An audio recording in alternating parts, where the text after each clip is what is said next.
Assalamualaikum warahmatullahi wabarakatuh. Baik teman-teman, kita dalam materi ini akan membahas berkaitan dengan materi kriptografi ya. Yang di dalamnya kita akan belajar apa yang disebut dengan enkripsi dan dekripsi. Baik, dalam materi ini ada beberapa poin yang akan kita bahas, saya jelaskan teman-teman sekalian. Yang pertama adalah berkaitan dengan definisi dari kriptografi. Berikutnya adalah konsep utama dari kriptografi. Selanjutnya, algoritma dari kriptografi. Terakhir, dari pembahasan kita ini, bagaimana kita bisa menciptakan sebuah data yang aman. Oke teman-teman, jadi sebelum kita belajar lebih dalam tentang keamanan sistem jaringan ya, dan keamanan komputer secara umum, kita wajib untuk belajar yang namanya kriptografi. Kenapa kita wajib belajar kriptografi ini ya kan? Karena kriptografi menjadi sebuah materi khusus dalam rangka kita mengamankan data. Karena tujuan kita mengamankan sistem kan kita ingin data kita aman. Jadi percuma jaringan aman tapi kalau datanya itu nggak aman, dengan mudah orang bisa membaca atau kalau orang tersebut tidak punya wewenang, artinya hal yang tidak kita inginkan. Jadi bisa mengambil data kita, dibaca dan bisa malah disalahgunakan. Oke teman-teman, di sini ya kan kita akan mengenal dulu istilah-istilah dalam dunia kriptografi. Yang pertama adalah plain text. Bisa nanti teman-teman simak sendiri ya. Jadi plain text ini adalah pesan yang hendak dikirimkan, atau dalam bahasa lain, plain text adalah pesan asli ya. Pesan asli yang mana semua orang dengan mudah dapat membacanya. Itu. Kalau saya mengirimnya sebuah pesan, saya mau makan, ayo ketemu di kantin, seperti itu. Nah, akan dikirim juga dalam bentuk sama. Saya mau makan, ayo ke kantin, seperti itu. Berikutnya, ciphertext. Nah, ciphertext ini menjadi bentuk lain dari plain text. Jadi proses kriptografi ya kan, enkripsi ya kan, itu akan menjadikan sebuah plain text menjadi ciphertext nantinya. Nah, dengan keterangan seperti ini, pesan yang telah dienkripsi atau disandikan itulah hasil enkripsi yang dinamakan ciphertext, seperti itu. Jadi gampang ingatnya, plain text itu teks aslinya, ciphertext adalah teks hasil enkripsi atau yang sudah diubah, atau dengan bahasa yang lebih mudah, teks yang sudah disandikan. Jadi siapapun yang nanti menerima atau mendapatkan ciphertext tidak mudah untuk membacanya, bahkan nggak akan bisa dibaca. Itu ya teman-teman. Berikutnya adalah enkripsi, adalah proses pengubahan plain text menjadi ciphertext. Ya, jadi jelas sekali ya, proses enkripsi ini proses yang mengubah dari plain text ke ciphertext ya, dari teks biasa ke teks yang disandikan. Berikutnya dekripsi ya kan. Ini adalah kebalikan dari proses enkripsi. Jadi setelah dilakukan proses enkripsi ya kan, kita butuh untuk membalikkan dari bentuk tersandi ke bentuk aslinya. Nah, ini disebut dengan proses dekripsi. Ada enkripsi, ada dekripsi. Ini kebalikan juga. Terakhir adalah kunci ya kan, atau key ya kan. Suatu bilangan yang dirahasiakan yang digunakan dalam proses enkripsi maupun dekripsi. Nah, ada kalanya proses enkripsi atau dekripsi itu butuh kunci untuk membuka kunci datanya. Jadi ketika nggak punya kunci, jelas nggak akan bisa membuka data. Artinya nggak bisa ngubah ciphertext ke plain text. Oke teman-teman, ini istilah ya yang penting dalam dunia kriptografi. Berikutnya kita masuk di terminologi atau definisi dari kriptografi itu sendiri. Jadi kriptografi ini adalah kata yang berasal dari bahasa Yunani ya kan, dari kata kriptos ya kan, dan graphein. Kriptos artinya hidden atau rahasia atau secret, atau graphein itu writing. Jadi adalah sebuah tulisan yang tersembunyi atau rahasia. Nah, kriptos ini sendiri ya kan, itu berarti rahasia, graphein berarti menulis atau tadi tulisan. Jadi secara harfiah makna kriptografi itu adalah menulis secara tersembunyi untuk menyampaikan pesan-pesan yang perlu dijaga kerahasiaannya. Jadi ada kalanya pesan kan adalah pesan rahasia. Kita nggak ingin orang lain bisa mengetahui bahkan membaca pesan tersebut. Makanya harus kita sembunyikan. teman-teman ada sejarah yang unik ya kan, yang saya masih ingat bahwasanya di zamannya dulu ya kan, Yunani atau Romawi kuno itu ada kegiatan atau aktivitas dalam menyembunyikan data. Jadi ketika ada kiriman atau ada pesan yang dikirim dari sebuah negara ke negara yang lain itu ya kan, itu biasanya dengan cara disandikan. Nah, ada satu kegiatan yang unik. Jadi ketika negara tertentu mengirim pesan ke negara yang lain atau ke perwakilan dari negara itu yang kita ingin datanya rahasia itu ya kan, ada model gini. Jadi pesan ditulis di seseorang ya kan, yang membawa pesan itu dituliskan di kepalanya. Ditulis ketika orang itu gundul kepalanya, belum ada rambutnya. Nah, kemudian menunggu sampai dengan rambut dari orang tersebut tumbuh ya kan, sehingga tumbuh lebat, sehingga apa? Tidak dilihat atau tidak akan terlihat pesan yang dituliskan di kepala orang tersebut. Jadi yang dikirim itu bukan berupa kertas, buku atau surat ya kan, tapi yang dikirim orangnya. Orang yang dikirim sampai di tujuan ya kan, ya akan digunduli kembali. Tujuannya apa? Biar bisa terbaca pesannya. Kayak gitu. Nah, ini salah satu ya kan, sebuah trik atau sebuah cara zaman dulu untuk menyembunyikan data. Jadi biar datanya nggak ketahuan, disembunyikan di balik rambut yang lebat seperti itu. Kita pun mungkin dari zaman SD sama SMP sudah mengenal ya yang namanya proses kriptografi ya. Dibuktikan dengan kita ketika ikut kegiatan pramuka, kita dikenalkan dengan banyak sandi kan. Ada sandi rumput, ada sandi Morse yang seperti itu. Itu juga bentuk kriptografi. Jadi bagaimana pesan asli diubah ke dalam bentuk simbol-simbol atau sandi. Nah, itulah konsep dari kriptografi. Jadi mengubah pesan asli ke pesan yang tersembunyi yang bentuknya tidak semua orang bisa membaca. Tapi orang yang paham berkaitan dengan rumus atau formulanya atau dalam bahasa kita adalah algoritma ya kan, dia kan bisa membaca pesan tersebut. Begitu. Oke teman-teman, jelas ya. Jadi kriptografi secara konsep seperti itu. Nah, beberapa pengertian lain dari kriptografi yang kita bisa baca di sini, bahwa kriptografi itu adalah ilmu dan seni untuk menjaga kerahasiaan pesan dengan cara menyandikannya ke dalam bentuk yang tidak dapat dimengerti lagi maknanya. Awalnya pesannya tadi, saya mau makan, dikirimnya dalam bentuk mungkin angka-angka 1, 2, 3, 4, 5, 6. Ini maksudnya apa ya kan? Kalau orang yang punya kuncinya bisa membaca. Berikutnya, kriptografi adalah ilmu dan seni untuk menjaga keamanan pesan. Jelas ya, pesannya penting, rahasia, biar nggak dibaca orang, harus diamankan. Berikutnya, kriptografi adalah cabang ilmu yang mempelajari tentang cara-cara pengamanan data. Ya, jadi di sini kita akan belajar dulu ya, menjadi dasar dari kita belajar keamanan sistem jaringan, sistem komputer secara luas ya kan. Kita awali dari belajar bagaimana kita mengamankan data dulu. Data yang kecil kita amankan, kalau sudah bisa baru kita mengamankan yang lebih besar lagi. Berikutnya teman-teman, nah kita masuk di konsep utama dari kriptografi. Kriptografi ada dua konsep utama. Yang pertama adalah enkripsi, yang kedua adalah dekripsi. Enkripsi adalah proses di mana informasi atau data yang hendak dikirim itu diubah menjadi bentuk yang hampir tidak dikenali sebagai informasi awalnya dengan menggunakan algoritma tertentu ya. Ini rumusnya. Jadi dari pesan asli diubah biar nggak terbaca.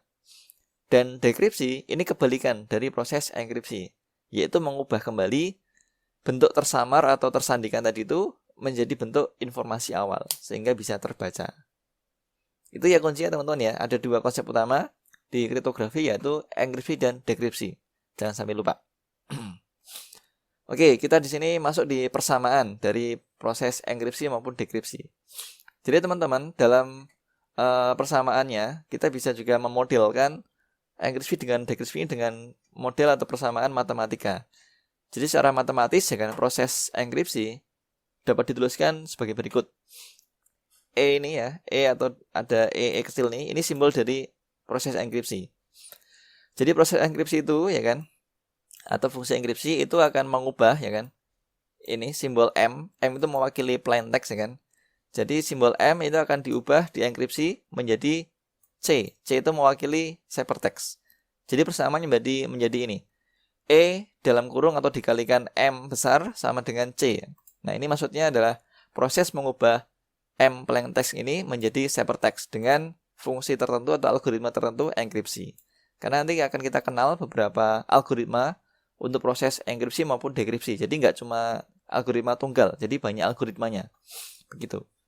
Jadi prosesnya adalah proses enkripsi atau E ya kan, bentuk plaintext atau M menjadi C atau ciphertext.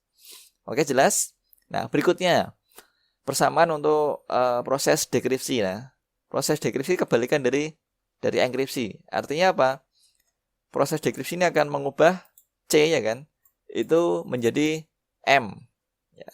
Tentunya dengan algoritma dekripsi, pembalik dari algoritma yang tadi enkripsi. Dan tentunya kalau algoritma untuk enkripsinya itu algoritma ABC, untuk dekripsinya pun harus sama algoritmanya. Karena kalau lintas algoritma nggak akan bisa ditemukan informasi awalnya. Gitu ya teman-teman. Jadi persamaannya jelas ya. Untuk enkripsi itu E dalam kurung M sama dengan C. Untuk dekripsi persamaannya D dalam kurung C sama dengan M. Oke, jelas sampai sini ya. Berikutnya teman-teman. Jadi dari proses enkripsi maupun dekripsi ini bisa ditarik ada dua hubungan persamaan ya yang berlaku di sini. Jadi prosesnya kan bisa bolak-balik sebenarnya. Dari plaintext di encrypt jadi ciphertext. Nah, dari ciphertext ini juga bisa dibalik lagi menjadi dekripsi atau menjadi plaintext lagi. Jadi dari bentuk asli disandikan, dibalikkan ke asli lagi kayak gitu. Nah, persamaannya yang seperti ini menjadi ini. D dalam kurung E dalam kurung lagi M ya sama dengan M. Jadi M dengan plaintext. Plaintext yang sudah dienkripsi ya kan akan didekripsi akan menjadi plaintext kembali. Jelas? Ya, nanti silakan bisa direnungkan bagaimana makna atau maksud dari persamaan ini ya. Karena proses dua ini juga bisa dimodelkan secara matematika. Oke, berikutnya teman-teman. Kita masuk di algoritma kriptografi. Jadi algoritma kriptografi ini ditengok dari jenis kuncinya ada dua. Yang pertama adalah algoritma simetris dan algoritma asimetris. Asimetris berarti tidak simetris. Algoritma simetris adalah di mana kunci yang digunakan untuk proses enkripsi dan dekripsi adalah kunci yang sama. Kalau kuncinya tuh kunci 1, 2, 3 ya kan, untuk proses enkripsi, dekripsinya juga kuncinya sama, 1, 2, 3. Tapi berbeda dengan yang algoritma asimetris. Kalau kuncinya 1, 2, 3 bisa jadi kunci untuk membukanya atau dekripsinya bisa 9, 8, 10 ya kan. Kayak gitu, karena nggak asimetris kayak gitu. Tergantung nanti yang ditentukan atau yang dibuat itu seperti apa kuncinya. Begitu. Jadi ada dua ya, ada yang kuncinya sama kuncinya tidak sama. Berikutnya teman-teman, berdasarkan besar data yang diolah ya kan. Algoritma kriptografi juga bisa dibedakan menjadi dua jenis algoritma. Yang pertama adalah algoritma block chipper ya kan. Yang kedua adalah algoritma stream chipper.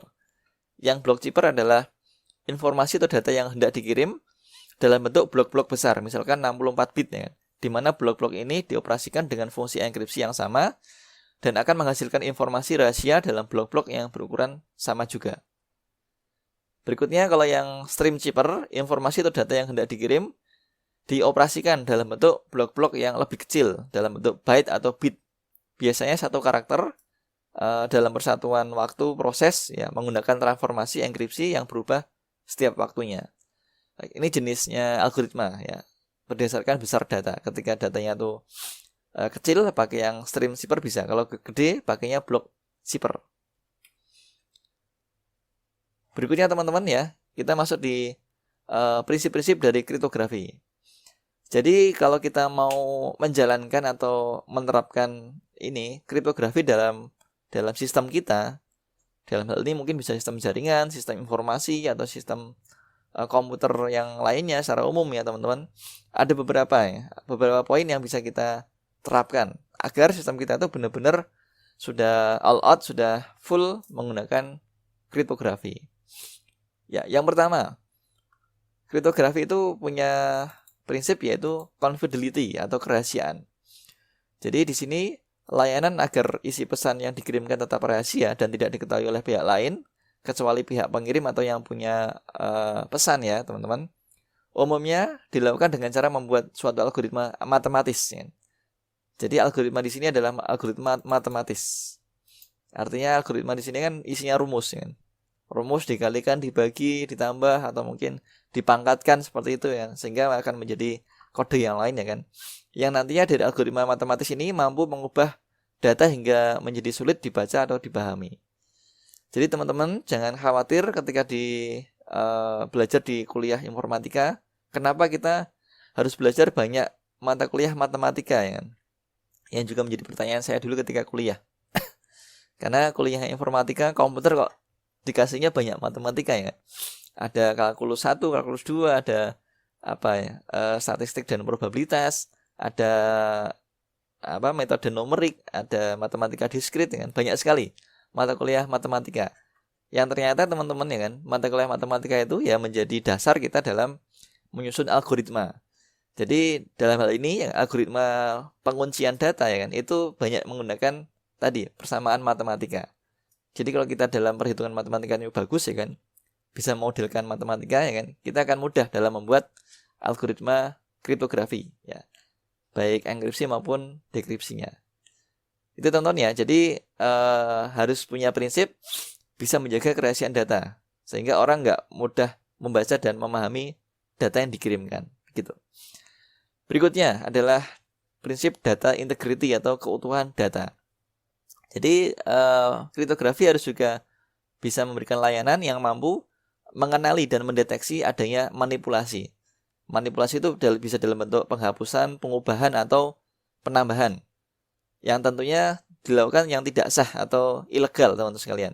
Jadi kalau data yang dikirimkan tuh ada penambahan, pengurangan, penghapusan tuh oleh pihak yang tidak punya wewenang, artinya sudah tidak utuh lagi datanya. Di sisi integritas datanya itu lemah. Ini yang tidak bisa dijaga untuk pembuktian yang sebenarnya. Jadi sebisa mungkin ketika dikirimkannya itu dalam bentuk 10 baris, diterima juga dalam bentuk 10 baris, nggak boleh dikurangi. Berikutnya authentication atau keautentikanan. Jadi tadi selain kerahasiaan, keutuhan data juga kita butuh otentik tidaknya data kita. Jadi teman-teman ketika mengirim data itu harus benar-benar otentik. Kalau dia tadi udah diubah datanya berarti sudah nggak otentik lagi kan. Sehingga nanti pesannya berubah. Harusnya pesannya itu saya mau makan, ayo ke kantin. Tapi ternyata saya mau makan, ayo misalkan ke rumah makan Padang kayak gitu. Ini udah berubah. Itu yang disebut dengan tidak otentik. Jadi pesan awalnya apa sudah diubah oleh seseorang tertentu ya, sehingga nggak otentik lagi. Itu yang disebut tidak punya prinsip authentication. Berikutnya adalah prinsip non-repudiation atau anti penyangkalan. Jadi sebuah proses kriptografi harus punya layanan yang dapat mencegah suatu pihak untuk menyangkal aksi yang dilakukan. Ya, menyangkal bahwa pesan tersebut berasal dari dirinya ya. Jadi sebisa mungkin ya kriptografi bisa itu menyembunyikan yang mengirim pesan itu siapa sebenarnya. Ya, kalau bisa ditemukan ada pesan dikirim, pesannya ternyata pesan yang sangat rahasia, ternyata kita bisa tahu sumber pesannya kan bisa bahaya. Pesannya rahasia, tapi ternyata yang ngirim tuh diketahui orangnya. Jadi walaupun nggak bisa membaca pesannya, bisa dicari orangnya siapa. Tinggal nanti dilakukan semacam penekanan atau mungkin intimidasi ke orangnya, ya lama-lama bisa ketahuan informasi atau datanya yang dikirimkan itu apa. Jadi sebisa mungkin pesan kita tuh menyembunyikan ini yang mengirim tuh siapa. Ya jangan sampai langsung diketahui, oh yang kirim adalah Pak Eri, yang kirim adalah Pak Oki, itu nggak bisa. Oke teman-teman, berikutnya kita masuk di algoritma simetris. Jadi algoritma simetris atau symmetric algorithm ini adalah suatu algoritma di mana kunci enkripsi yang digunakan sama dengan kunci dekripsi, sehingga algoritma ini juga disebut dengan algoritma single key algorithm. Single key algorithm, jadi algoritma yang punya satu kunci. Sebelum mengirim pesan, pengirim dan penerima harus memilih suatu kunci tertentu yang sama, yang bisa dipakai bersama. Jadi antara pengirim sama penerima pesan harus semacam koordinasi. Yang mau kita pakai itu kuncinya apa? Apakah angka, misal angka ya 1, 2, 3, 4, 5 ya, dari pengirim. Penerima juga harus tahu bahwa kuncinya 1, 2, 3, 4, 5. Kalau kuncinya salah, nggak bisa baca atau nggak bisa buka pesannya. Dan kunci ini haruslah rahasia bagi pihak yang tidak berkepentingan, sehingga algoritma ini juga disebut dengan algoritma kunci rahasia atau secret key algorithm. Jadi algoritma simetris itu punya dua nama yang lain. Yang pertama adalah single key algorithm, yang kedua adalah secret key algorithm. Kayak gitu. Nah, dalam gambar ini teman-teman bisa teman-teman lihat ini adalah proses enkripsi dan dekripsi dari algoritma simetris ya. Dari bentuk plain text dienkripsi dengan kunci K ya kan akan menghasilkan ciphertext. Dari ciphertext ya kan didekripsi dengan kunci K yang kunci sama dengan proses enkripsi akan berubah menjadi plain text. Dari plain text ke plain text lagi. Ini enkripsi dari pengirim ya. Lalu dekripsi di sisi penerima. Ada di sini poinnya, kuncinya sama. Sama-sama K ya kan. Nah, ini yang disebut dengan algoritma simetris. Berikutnya teman-teman, kelebihan dari algoritma simetris itu apa? Yang pertama adalah kecepatan operasi lebih tinggi dibandingkan yang asimetrik. Berikutnya, karena kecepatan yang cukup tinggi, maka banyak digunakan pada sistem yang real time.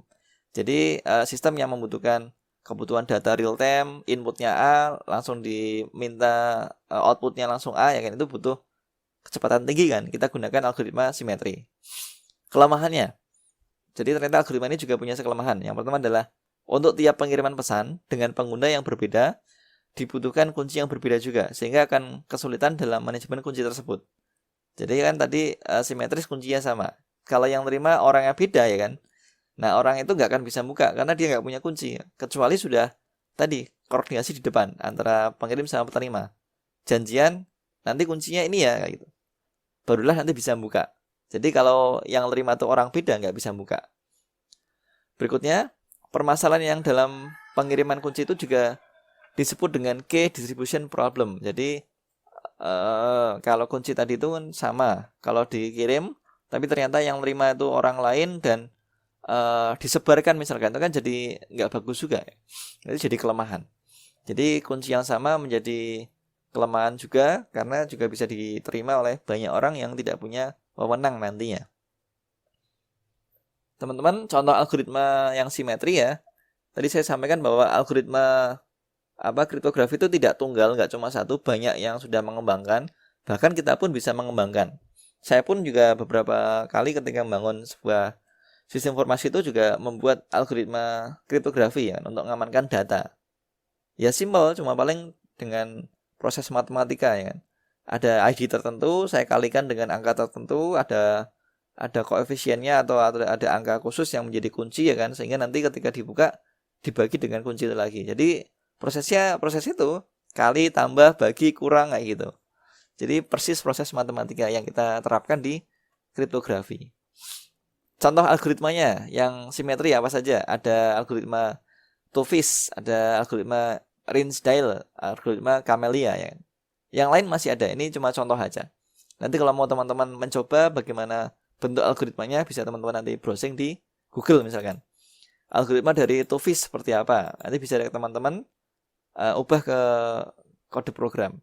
Kan kita tahu bahwa algoritma itu kan cuma langkah-langkahnya atau flow-nya ya, atau bisa dibilang ya alur programnya berupa rumus. Nah, nanti harus kita ubah dulu ke kode program, kita coding dulu, barulah nanti bisa menjadi sebuah aplikasi. Berikutnya teman-teman, ya kita masuk di algoritma asimetris. Jadi algoritma ini adalah algoritma yang dimana kunci enkripsi dan dekripsi yang digunakan itu berbeda, tidak sama. Jadi dalam algoritma ini menggunakan dua kunci yang berupa kunci public atau public key dan kunci privat. Nah, kunci public disebarkan secara umum, sedangkan kunci privat disimpan secara rahasia oleh si pengguna. Walau kunci public telah diketahui, namun akan sangat sukar atau sulit diketahui kunci privat yang digunakan. Pada umumnya, kunci public ini atau public key ini digunakan sebagai kunci enkripsi, sementara kunci privat digunakan sebagai kunci dekripsi. Jadi untuk kuncinya pakai yang public ya kan, yang orang lain banyak yang tahu ya. Tapi kalau untuk bukanya pakai kunci privat. Nah, dalam diagram ini teman-teman bisa kita langsung lihat ya perbedaan yang mencolok antara yang algoritma simetris dengan asimetris. Kalau yang tadi yang simetris ya kan, itu kuncinya yang digunakan adalah sama, adalah kunci K. Nah, di sini kita lihat yang asimetris berbeda. kuncinya adalah K1 dan K2. Flow-nya sama. Jadi dari data plain text dilakukan enkripsi dengan kunci K1 ya kan. Lalu diubah menjadi bentuk ciphertext. Ini sudah tersandikan nih. Bentuk ciphertext diubah lagi dengan proses dekripsi ya kan, menggunakan kunci K2 menjadi bentuk plain text atau bentuk aslinya yang dapat dibaca. Kunci K1 sama K2 ini berbeda. Tadi yang disebut dengan public key sama private key ya. Jadi kunci yang public sama kunci yang privat. Nah, ini yang mencolok dari asimetris. Kuncinya ada dua, K1 dan K2. Kita masuk di kelebihannya dari kunci asimetris. Masalah keamanan pada distribusi kunci lebih baik karena orang bisa dapat kunci publik belum tentu punya kunci privat, sehingga nggak mudah untuk membaca data aslinya seperti itu. Berikutnya, masalah manajemen kunci lebih baik karena jumlah kunci yang digunakan lebih sedikit. Ya, walaupun punya kunci beda K1 K2, tapi kan public key-nya sama. Yang beda cuma private key. Kalau yang tadi simetris kan, kalau penerimanya itu ada 10 berarti ada 10 pasangan kunci. Kalau ada 20 berarti 20 pasang kunci. Tapi kalau yang asimetris relatif lebih sedikit. Kalau 10 penerima cukup hanya ada berapa berarti? 11 saja. Ada 11 kunci itu beres, sudah bisa membuka. Nggak perlu ada 20. Kalau yang simetris itu 2 kalinya, 20 kunci. Kelemahannya, kecepatan yang lebih rendah dibandingkan yang algoritma simetris. Karena tadi beda kunci harus melihat dulu kuncinya apa yang privat kan, dibandingkan dengan yang publik apakah dia sinkron atau match. Kalau nggak match nggak akan bisa terbuka. Untuk tingkat keamanannya sama dengan yang simetris ya. Dan kuncinya biasanya yang digunakan lebih panjang dibandingkan algoritma yang simetris. Contoh algoritma yang bersifat asimetris ini ya kan, ada algoritma RSA, ada DSA, ada algoritma L-gamal ya, dan sebagainya. Jadi simetris punya jenis algoritma sendiri, asimetris pun punya ya. Nggak cuma 3 ini teman-teman. Tadi kan ada 3 juga untuk simetris, yang asimetris 3 juga. Nah, nggak terlepas cuma 3 ini. Yang lain masih banyak sekali. Silahkan nanti bisa teman-teman explore sendiri ya kan, jenis-jenis algoritma untuk kriptografi ya tentunya. Kriptografi jelas ada 2 proses, enkripsi dan dekripsi. Itu teman-teman ya, jelas ya untuk materi yang berkaitan dengan kriptografi ini ya teman-teman sekalian. Baik, kalau ada pertanyaan atau diskusi nanti bisa dilanjutkan di pertemuan berikutnya ya. Dari saya cukup, ada kurang dan lebihnya mohon maaf. Assalamualaikum warahmatullahi wabarakatuh.